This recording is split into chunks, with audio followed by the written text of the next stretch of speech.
Donald Trump has not appeared to change in his strategy of trying to pretend that coronavirus isn't here, that we're not still in a pandemic and all of that. But apparently, his team is starting to fracture on whether this is a good strategy going forward, with CNN reporting that a divide has emerged inside his inner circle over whether he should turn his attention back to the pandemic or continue to focus on reopening the economy. I believe that is how his inner circle pitched it to CNN. I would say that that is an insane, ridiculous, false dichotomy. That it's either acknowledge the pandemic or be concerned about the economy. How has their strategy of rushing to reopen how's that doing in Texas and Florida as they begin to close down back again? But anyway, apparently, Jason, they are starting to wonder whether Trump's just, pretending it's not here is actually working. It's not working. Well, look, like again, an election year for Trump. Of course, he wants to get reelected. So the inner circle also consists of Mike Pence, who, according to reports from CNN and other outlets, are saying that no, he's concerned that Trump is ignoring the pandemic because he wants to focus on things like I said earlier, preserving statues of Christopher Columbus, right? Yeah. Trump.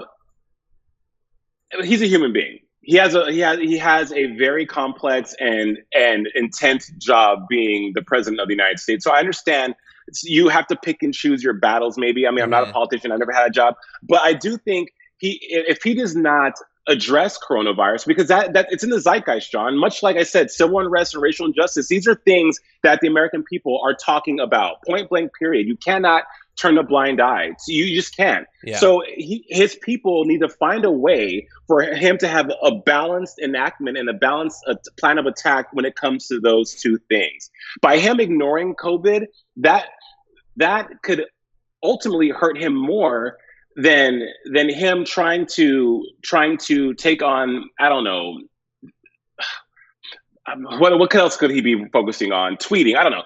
Him ignoring COVID is not going to fare well for him because that is affecting people beyond the economy. That people, like as you said earlier, people are dying. That's a health scare.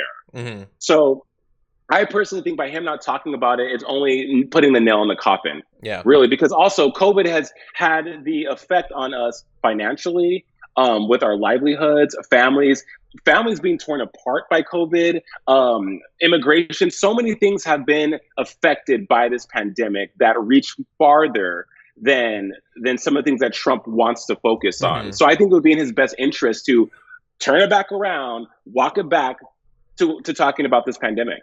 Exactly. Yeah.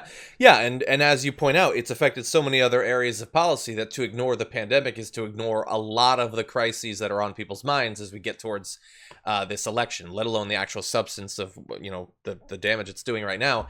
Yeah. I for a long time have been saying, I don't understand.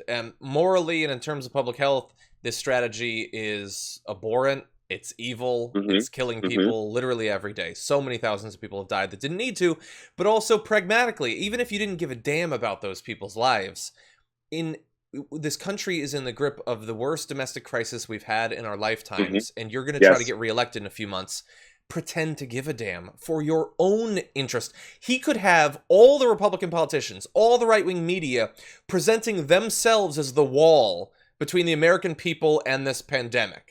But they're not. That's not the strategy, and I just don't understand it. I think you make a good point about, like, at least because politicians, it's an optics thing, right? They want to appear. I mean, much like Trump standing in front of that Herald Church in New York with the Bible, that was an opportunity for him to appear to be something. So you make a good point about Trump appearing to at least care. But you mentioned abhorrent, you mentioned unthinkable, unconscionable. It's also irresponsible for the leader of our country to not talk about this. And for someone who has gone on many a platform and says, I'm for the people, I care about the people, I'm a man of the people, allegedly, for you not to address this is simply irresponsible. Yeah. And think about your own family. What happens if Barron comes down with COVID? What happens if Melania, Ivanka, Tiffany, remember Tiffany, the other daughter? Eric, Donald, whoever. That's not going to sway him. You don't think? You don't think? Oh, he's like, Tiffany, who's that? Yeah. But, really put yourself, if you care about the people, put yourself in the shoes of the people. Yeah, 100%. And because he's not doing that, Several of his top aides, including Mark Meadows and Jared Kushner, have begun to worry about his chances of re-election. You have some people like Meadows and Kushner and Hope Hicks. They don't want him to talk about the pandemic. Just stay away from it. Don't talk about drinking bleach or anything like that. But Pence and Navarro apparently do want him to take a more active role in doing something about this. And then you get mixed things like this, which sort of undercuts it, with Secretary Mnuchin apparently saying, asked if he has any regrets about the White House pressuring states to reopen, saying, no, absolutely not. I think we've had a very careful plan, again, working with the states. It's primarily the state's responsibility. So similar to what Trump said, a couple months back, they're not taking any responsibility, even though many of these states that opened earliest shockingly have seen a massive rise in coronavirus case numbers.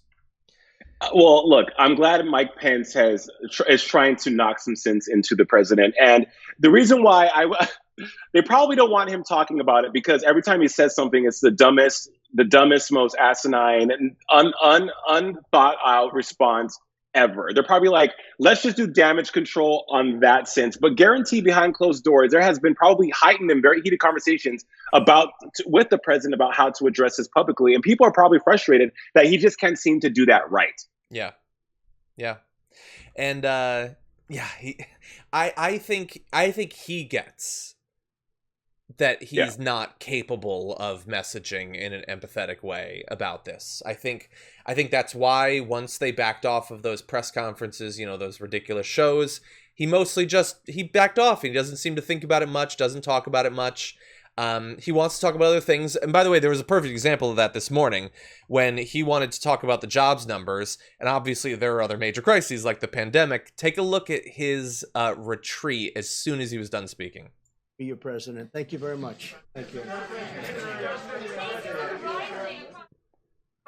So you hear cases rising across the country, and he's out of there. And remember, this is a press conference. It's not just a speech. It's supposed to be a conversation with the press.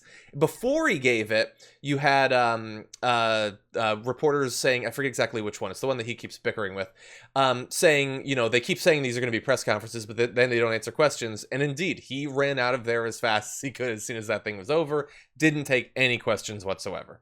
Well, and see, in those instances, John, this is why the administration is an abject failure, because you hire people, you have a team of people of Harvard, Yale, Columbia, Ivy League graduates that get their rocks off by addressing these issues, crafting these amazing statements that are factual, that dive into the actual facts and numbers and a plan of what to do, and then let them find. If the president doesn't want to talk, okay, whatever. We don't want to hear him anyways, but let his team of masterful people do the talking and give us answers. Because at the end of the day, what do we want? We want answers. We want to be assured and reassured that the road ahead is gleaming and looks a little bit more sunshiny than the bleakness we have been experiencing for the last, how many days have we been in quarantine now? 106 days or over that? Maybe I stopped counting. Yeah, that's what needs to happen if the president doesn't want to take accountability and be who he needs to be for the American people and our country.